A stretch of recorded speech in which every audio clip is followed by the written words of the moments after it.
Body flexible और strong बनानी है तो ये दो योगासन बहुत पावरफुल है। ये है भुजंगासन, cobra pose.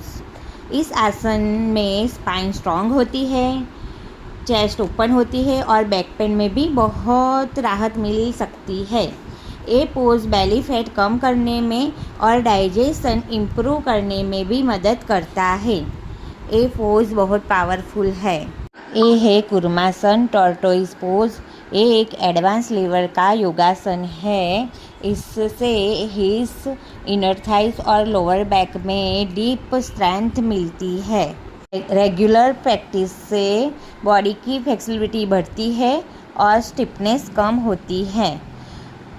Regular yoga practice से बॉडी धीरे धीरे फ्लेक्सिबल और हेल्दी बनती है।